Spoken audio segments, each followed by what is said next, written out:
I definitely see us. We're live, Facebook. Whoo. Hello, everybody. I have a little bit of a lag, but hello, welcome to the waiting game. We're so grateful that you chimed in. You see, we're going to get to the wonderful guest in a moment. So next to me, I don't know, but I see Tanya. Say hello. Hey, everybody. Then we Uh-oh, she's freezing. Hi. She's freezing. She's So there. after me, we have the We lovely have Maggie Maggie. in the building. Hey, y'all. Then Maggie. we have what? After Miss Maggie, Cherie we there? have the lovely Miss Cherie. Cherie. Say hello to everybody, Cherie. What's up? Hey, y'all. And we have special guests today. Yes, we have a Mr. Mark and Miss Lynn Walker. Okay. So to all our cathedral people, you guys come on in, join us in. We definitely know it has been a reunion with having Pastor Mark and Miss Lynn on. So you guys come on in, join in with us. We definitely want to see you guys. Say hello to us in the comments and give us a little shout out if you're in on and watching with us. All right. So we're going to first kick it off with Miss Lynn. And we just want to, every time we have guests on, we always want to hear your love story, how you guys met, how long you've been married, children, just give us little golden little nuggets about your relationship and how it all started.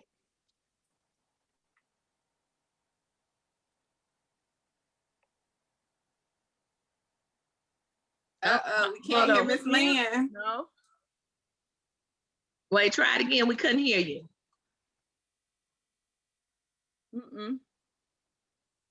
No. Nope, can't hear it. Little technical difficulties. Oh, what is No. happening?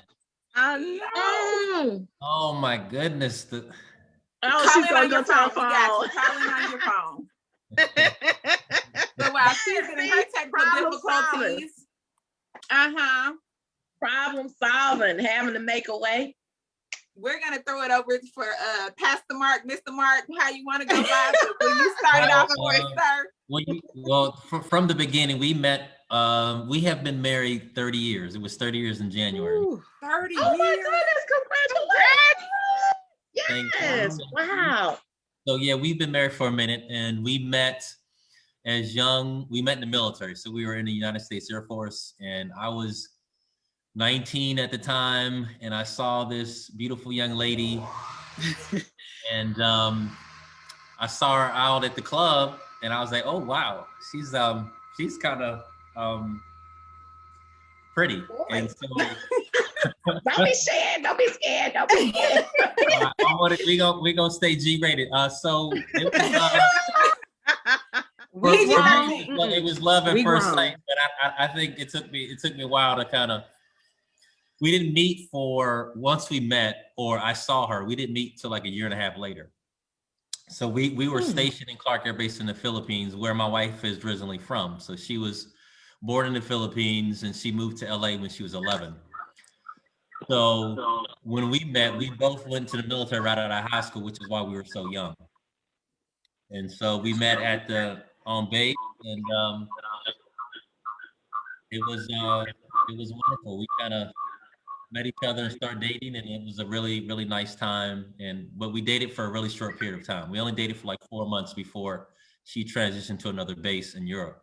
And so we had a decision to make. Do we do the long distance thing, or we decided to get married? And we decided to get married after 4 months, which is, I would never sort of advise anyone to do that, but that's just our story. And so it was really cool, really quick 4 months. We sort of talked a lot, got to know each other, and then made the decision to get married. So Now I got a question. You said you initially saw her and then it took you a year before y'all actually went out. Was that because you didn't see her? A year and a half. Well, when I first saw her, she had a boyfriend. Oh, okay, okay.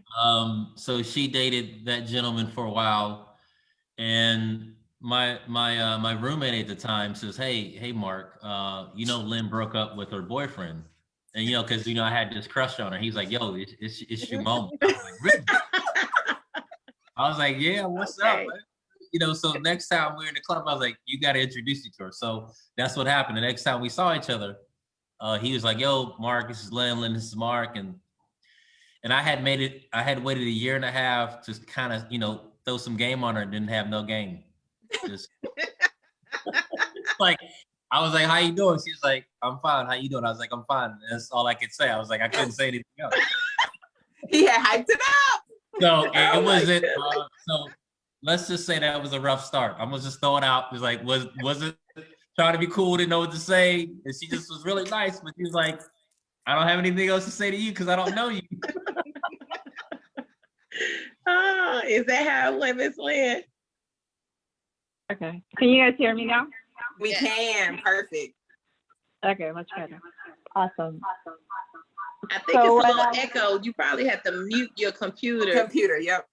You got to mute your computer, the sound on the computer. I think it's a button you can press to just mute the whole computer. And then we'll just hear the phone because it was just a little echo. Teacher Tanya. Right. Walking her through. I mean, I'm just saying, it's usually a little button on the computer, or you can either turn it down. A lot of people in the chat while Miss Lynn is getting that. You have Chris Polk saying ho. You have Marquita or Kendall. You got Juanita. Everybody's like, hey, Miss Laws. So I'm excited to see y'all tonight.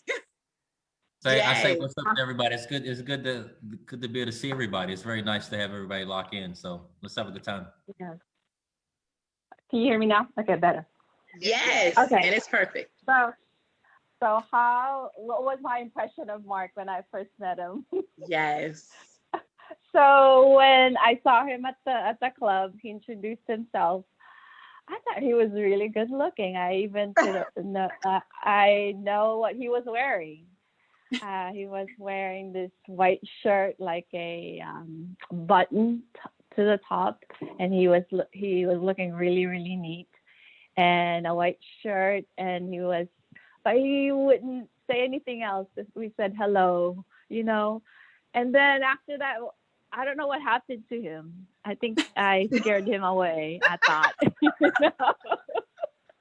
was shy. Yeah, but that's okay. But then thereafter, somehow, he called. Did you tell Mark? Did you tell them about the story about Tasha? Okay. No, he didn't tell. Yeah, we need to know how y'all exchange numbers. Who is Tasha? Tasha. Okay, so Tasha is a friend of mine. She's one of my best friends at the time, and she lives in Mark's dorm. Right. And so, and she says, like, hey, Lynn, did you know that Mark wants to call you or something like that, right? Because Mark somehow they collided in their office. And then, and I think the story was, of course, he's welcome to call me. So he called me that Tuesday and at my dorm. And then we had such a long conversation. And then thereafter, we had our first date on Thursday. It was a movie theater. And it was a very, very long movie, The 4th of July by Tom Cruise. Very long. We still remember. And then on Friday, we went out to the club, and then we had dinner. And the rest is history. We saw each other every single day for 4 months thereafter. Wow. Inseparable. Yeah. Okay. Right. Yeah. Right. So then who made the ultimate decision to get married after 4 months? Oh, so I was leaving to go to Germany. And so a friend of mine at the dorm, her name is Denise, she asked both of us, she said, you guys are, you guys look good together, very happy together. So what are you guys going to do? And Mark and I, we just looked at each other and we said, we're going to stay together. It was one of those, he didn't propose to me. I didn't propose to him. It was more on a mutual consent that we would stick together, right? Mark, please always correct me if I think that's my version at least. So then I left.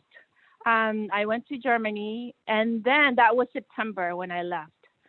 And then we said he would come in December, and at that time we would get married.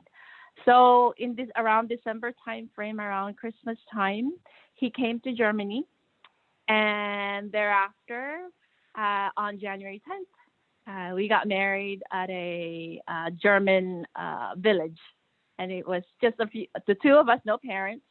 And then, it was and then two of my friends, and that it was very, very simple. So that's the version. So one of the questions we always ask our couples is, when did you know they were the one? Yeah. Did y'all have that feeling of knowing you were the one, or how did that play out? Okay, let me start that one.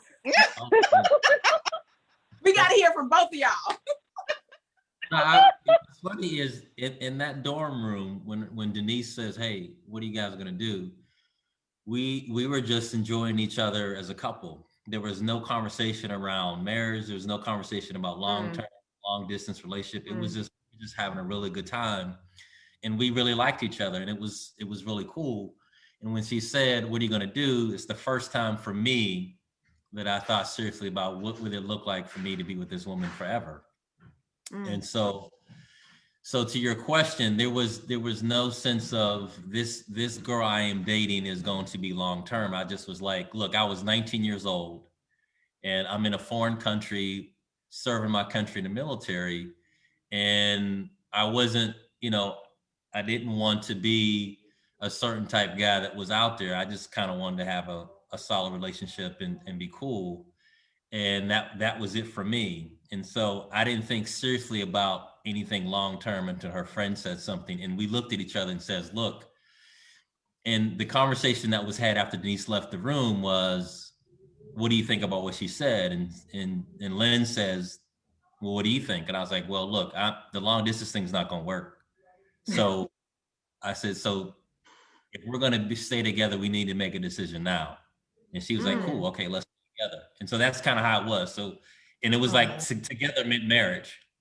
Wow. So for me, it wasn't, I know. I just, when I guess being the practical person I am, it was like, this woman is intelligent, she's sincere, she's brilliant, she's pretty, she loves God. Like, there's these things that I was like, if I would take this dive, those are the things I'm looking for to take the dive. And so it just made sense.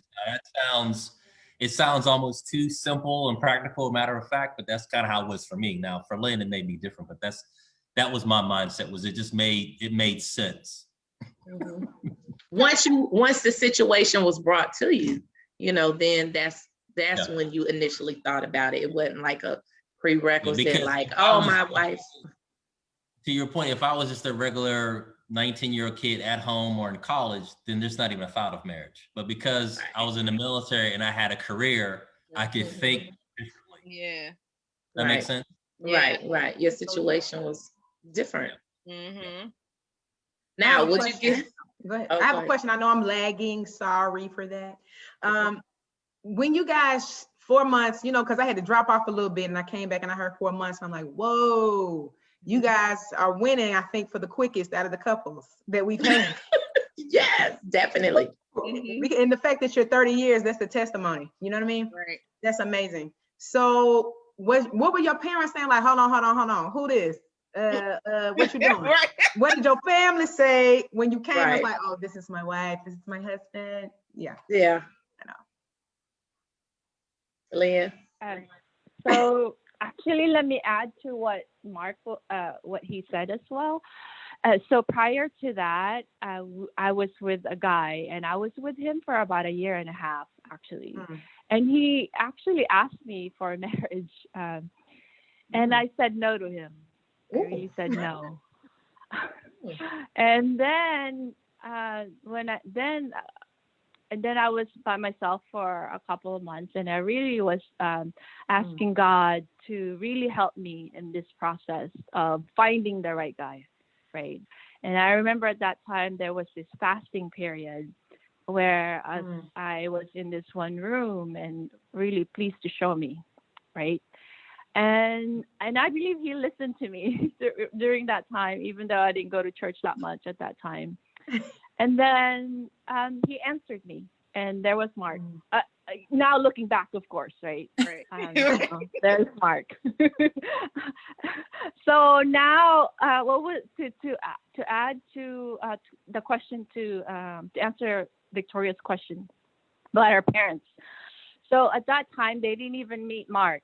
Well, I was coming home to the U.S. after a little bit, I think, and then I was asking my dad that I was getting married. That was in, and then he said he wasn't very happy about it, nor my family, because in my culture, you do not marry Black people.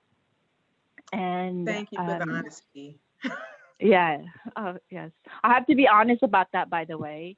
And it was very tough, because I'm the eldest of my family and of that generation, because what I set up, it trickles down to the next generation, right? Or to my generation, to the rest of my cousins and so forth. So it was very, very tough in the beginning. However, the break of that trust, in a sense, happened when I had Josiah. And that was 6 years after the marriage. So thereafter, slowly, my family began to open up to Mark and to make him feel at ease. But it took a while, right? Yeah. Question: did you think about your parents at all when and I asked that because, that sometimes we think about it that way. I don't know, or people in general, like, because we had couples on here before who said, I just went with my heart and I did what I had to do, and my parents had to catch up. So did you even think about them, or you was like, this is the person for me and they'll be all right? They'll be all right. I mean, because y'all were pretty young. You said you were 19. Yeah. Yeah, and I would, for the record, Lynn is older than I am. So let's just keep that real. How many years? Married older. So yeah, I think Lynn and I are both, we come from really, from good homes, and obviously respect our parents. But being that young, whether naive or ignorant or whatever, it's just at that moment I'm thinking about me. And I didn't have a circular view of if I needed a certain blessing, if I needed to counsel with elders or I mean, I was 19 years old. I'm on my own. I'm serving the country. I'm like, look, I'm old enough to go to war. I'm old enough to do my own thing. So it wasn't out of lack of disrespect. I was just like, I know what I want, and I know who I am, and I know what she means to me. So when I called my mom, and you as a guy, you talk to your mom first. You talk to your dad. I guess that's because mom is mom. Right. It's really mom's blessing. That's really what you want. Dad is like whatever. So I called my mom and I was like, "Hey, mom, I met this girl and we're gonna get married." And she's like, "What?" So, but I think my mom had enough wisdom in that moment. She didn't push back. She was like, "Are you sure? What about so and so who you used to date and she's still home?" And and there was this conversation, but she was really, really cool. Like, okay, baby, if you really love her and you think this is right, I'm down with you. And so it could have been worse, because she could have been like, you don't know what you're doing. You're 19 years old. It's the first time you've been away from home. You're being stupid. Don't do it. Right. He was like, you know what? I love you, and I don't necessarily know if I trust your decision, but I love you. And that will overshadow, I think this is probably not the right thing. But it was something that I was going to do regardless. Mhm. And so I think how she played it, you'd have to talk to her about what she really felt. But I just know as a mom, that just sounds crazy. Your 19-year-old son hadn't been nowhere. He goes in the military, and a year and a half later, he's talking about he's getting married to some foreign girl. That doesn't make sense. Had you ever talked about Lynn to anybody in your family, your mom, dad? Okay. So that was brand new too. So both of y'all, neither family knew of the other. Okay. Wow. Wow. So Pastor Mark, how did you feel? Because Ms. Lynn was like, for 6 years until Josiah was born, you were kind of like arm's length, or they weren't really that accepting. So how did that make you feel? Or how did you deal for those 6 years? I think my concern wasn't about me, because I was like, I'm good. I just was concerned that I didn't want that rift between her and her family. So my thing was, at some point I should tell her, I was like, look, I know this is kind of crazy right now, but at some point we got to try to make this right. Because how I remember Lynn is like a really focused, disciplined, very organized person. She's the most organized person I know. And she's super focused. So once she was like, we're good, she was really like, we're good. And I don't need that external negative energy. She's like, I'm just moving on as you and I got you. And I was like, that sounds cool right now. But long term, you want to kind of be cool with your dad, you're cool with your mom and your family. And so I was like, look, at some point we want to get this right. And again, God worked it out. Just something about kids that does something to people that is different. And so I think Josiah was, he was a wonderful excuse to sort of revisit where we were as a family. And so that was a nice way to reintroduce the family and say, hey, and if Lynn is happy and the baby's beautiful, how can I continue not to sort of let that in? You know what I'm saying? It's like your excuses run out about, because it's just, how do you not want to be a part of that? And we do believe in a thing called grace, right? Like we do believe in Grace. Yes. physical, something outside of us that is working on our behalf. I think there's a couple scriptures about that stuff. Yes, we've been talking about God's grace. That's that. We talked about that on the last episode and this episode about God's grace on us. I know y'all got some other questions, okay? These people, we love them, and everything, but we have some questions. Maggie, what are your questions? I haven't checked the chat. So there are no questions in the chat, but everybody continues to send love. We have so many others: Cherie Murphy, Sean Irving, Donna C. There's a lot of people out here loving y'all. But as y'all talk through 30 years, right? We knew you when we were 12, 11, 13, and those formative years, right? So y'all were super young in your marriage. And we understood the first 6 years to be challenging, but you said Ms. Lynn was like, look, I got you, we're good. What are those things because to me, that's a big challenge from the beginning. And somehow y'all built some foundation. What are those things that you've learned, or those other challenges you may have encountered over those 30 years that maybe you could give some pointers to us?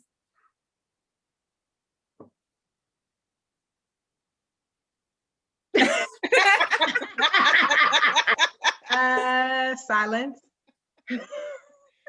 E point. They both right. Yep. I mean, because you have children, so like what? Yeah. I guess I'll start because my wife. Look, I mean, 30 years. There's nothing that has matured me more than ministry and marriage. Eminem, right? So I just think that it sounds corny, but I think being each other's biggest fan is important.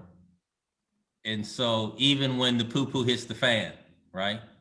That I'm still a fan. Right. The poo-poo. Okay, Daddy Yeah, Mark. yeah. We're trying to keep it G up in here. Right, exactly.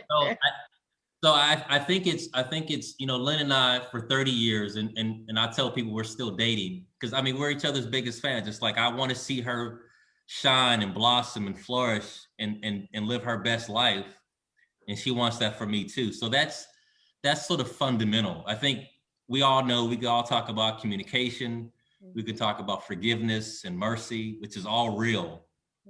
But I think there has to be a real sense of I let Lynn be who she is. I don't try to dominate or control or be like, I think you should do this. I'm like, whatever God made you, you go do that. And then we'll meet somewhere on that way. But we're two different people, different neighborhoods, different ethnicities, different cultures. But God brought us together and did something.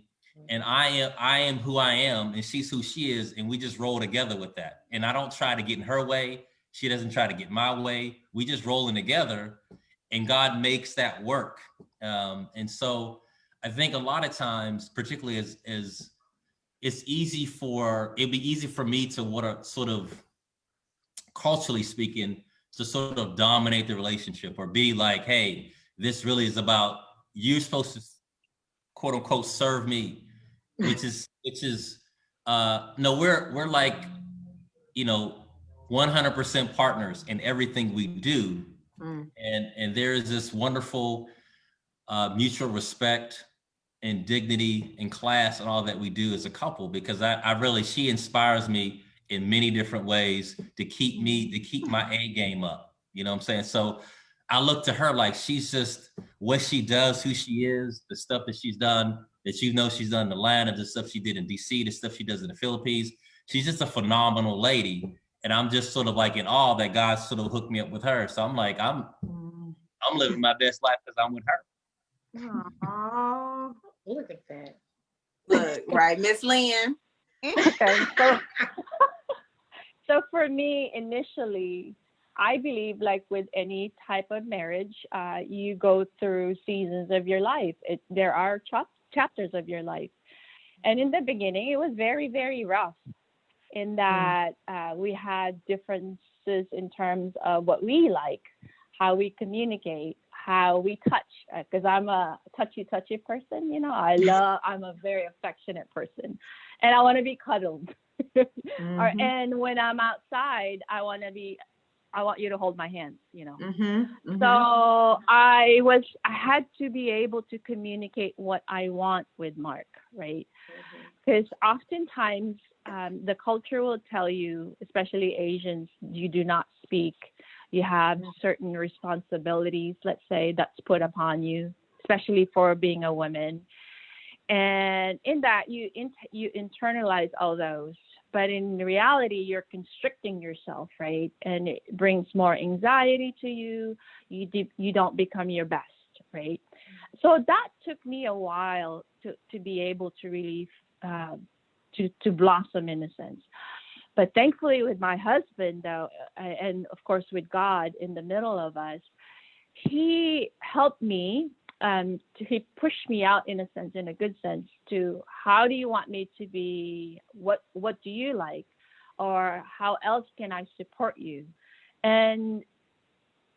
But within that, though, in that vein, in terms of him supporting me, I opened up. It's like I became more free in a sense, right?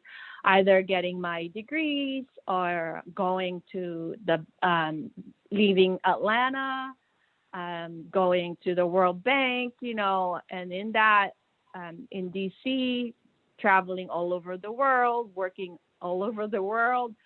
So it's like from Atlanta to where it's the world, but that's because of Mark. He helped me to find, or he helped me release the God in me, and to that point, I impacted a lot of people, and to the point that, yes, now I'm retired. We moved back to Oakland.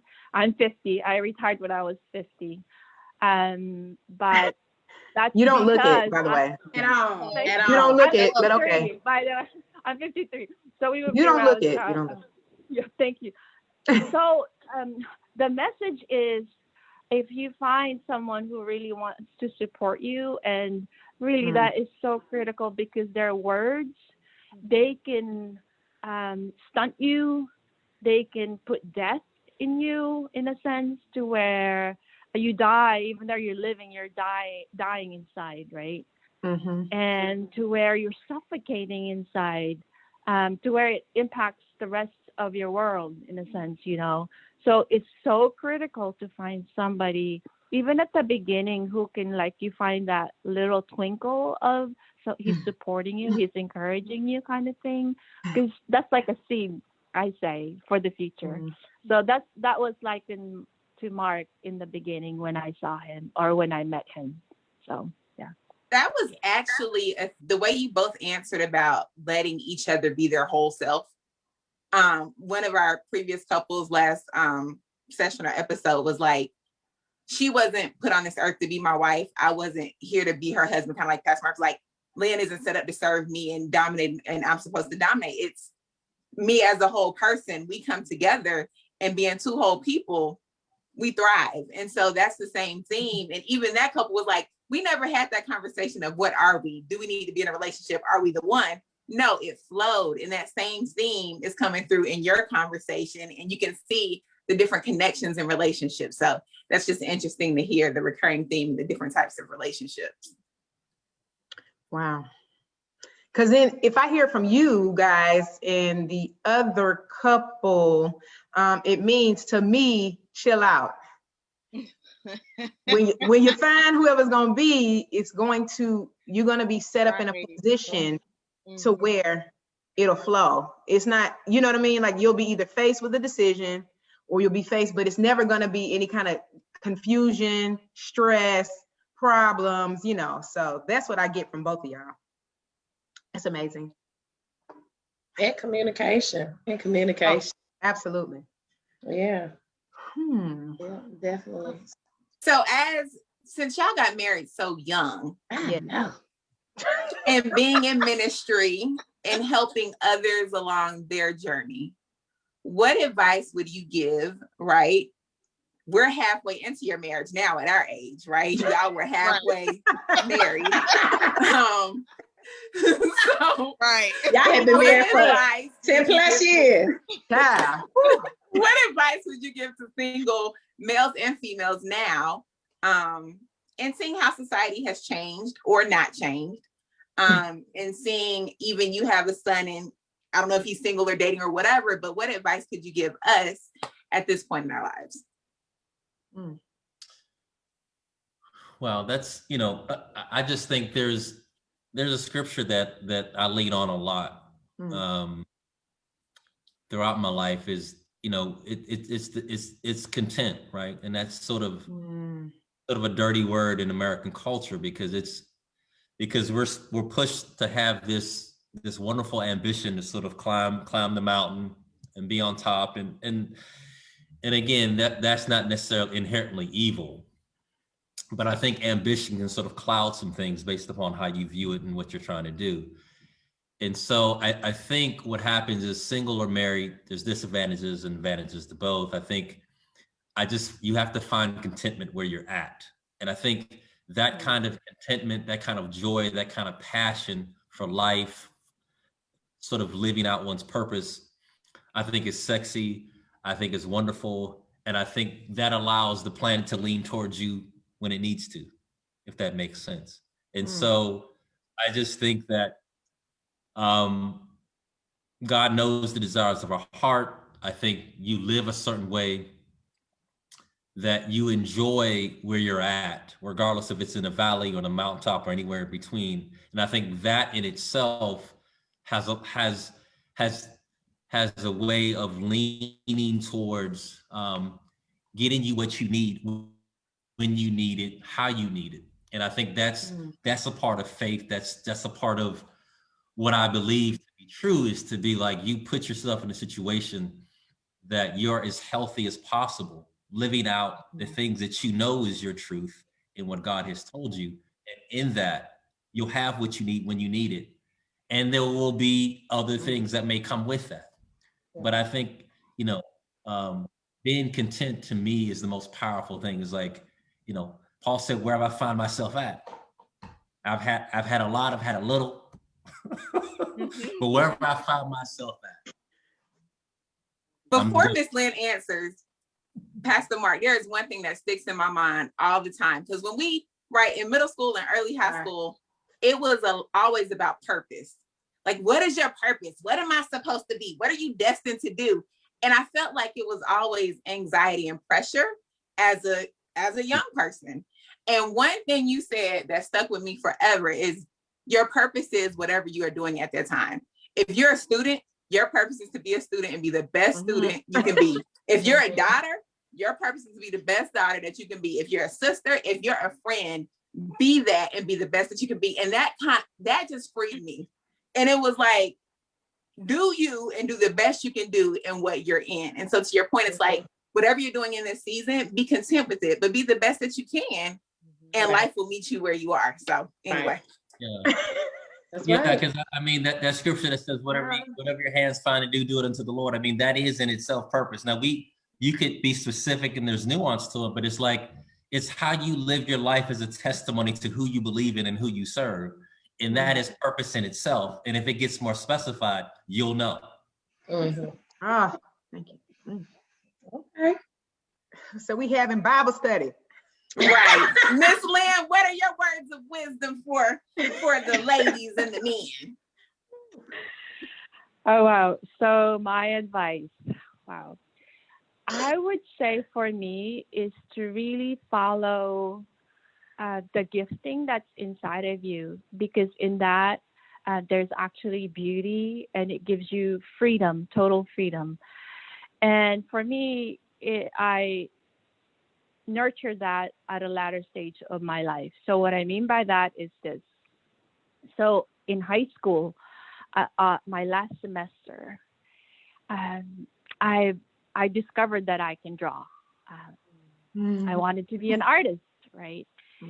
And the thing is, my family, that they said that's not the way to go because you don't make money, right? So they told me instead to go into the field of accounting, right? So, but that route, and I did. And then I went, I didn't like it at all. And then, well, the building block on accounting is like, go get your MBA. So I went and got my MBA. So, but that led me in a good way to go to the World Bank in Washington, D.C. So while in DC, he exposed me to a lot of things, my gifting, that is, to the Smithsonian. He exposed me to the Washington studio. So I was still doing my art. And now, after many travels and then coming back here in Oakland, I'm able to really pursue and focus on my artwork. And within the art field, it's like it just opens your mind, nature, the sky. You see the beauty in people, the color of their eyes, the color of the undulation of their hair, and so forth. This might be little to you, but it's a huge thing because it gives you happiness. And in the midst of darkness, you know, in the midst of what's happening, let's say within my community, there's hate crimes, you know. And so I would say work on, let's say, or be present with your gift, whether it's talking or whether it's podcasts. You're connecting people together. I mean, we would not be here without your podcast. Yay. So to me, that is like a gift. And like what Mark had said, that's like a purpose as well, because you're bringing people all over the world to be able to communicate and really love on each other, ultimately. So that's it. Okay, so, you know, everybody throughout the seasons have had their moment where, you know, they kind of teared up a little bit. So I guess today is my day. I'm grateful, you know, in the words of Pastor Barbara Benjamin. I'm just so grateful. Shout out to Pastor Barbara. I think that I'm grateful that you two were very open, honest. You're just, you know how some people you see and you're like, dang, they're just a great couple. They just a great couple, like period. They're both sweet. Everybody loves them. You know, I was like, we got to get them on here. We got to get them on here. And I feel like, cause you know, when we came up with this podcast, God told me like, it's going to be something bigger than what I thought it would be. So, you know, of course we are what we are, but I'm just grateful that you guys are here. And I'm grateful that Miss Lynn is going back to her passion with the artwork. Can't wait to see some. And Pastor Mark, you already know. Oh, sorry, Mark Walker. I'm sorry. I know you're Pastor Mark, so I'm gonna call you Pastor Mark. Pastor Mark, I don't think you guys realize the conversations that we have. Like, remember that time at Vision? Remember that time? You know, remember all those times. Like Miss Lynn, we talk about you with your long hair and how you used to do the dance. Like Tanya does it all the time. Tanya does it all the time. Be up there dancing on the stage and your hair would just be swaying back and forth, about to touch the ground. I used to think, oh my God, beautiful. And Pastor Mark, like it was, the thing is, I think what I really learned out of all of it was a season, but the season might have been died, like, you know, not really though. In my heart, it'll never die. I think that what you planted in us goes beyond anything that you could ever give us. No money, no nothing. Like we talk about this stuff all the time. You're being talked about. You know, the car that you used to drive. The energy. About the, you know, little Honda, you know what I'm saying? Then he had the Bonneville too, you know what I'm saying? I'm just we got the stories. Girl. If it wasn't for that moment, we wouldn't have them, because there's so many people out here. This is absent. And so many people don't have this. So, you know, like I said, I'm just so grateful. I think you guys are great. I mean, God is really pushing you different places. And I guess what I'm learning, or what we're learning, is just, it's going to be okay. Right. It's going to be okay. It might be different from what we saw or what we currently see, but it's going to be fun. And or even from our expectations, we got to let those go and know that it will be okay. It's going to be fun. Yeah. Okay, I got one last question about the marriage though. It just came to me. Did you guys ever feel like, dang man, did I make a mistake?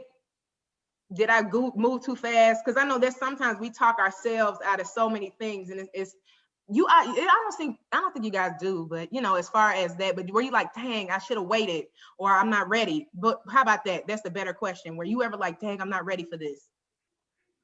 Did you ever have that? You know what? I mean,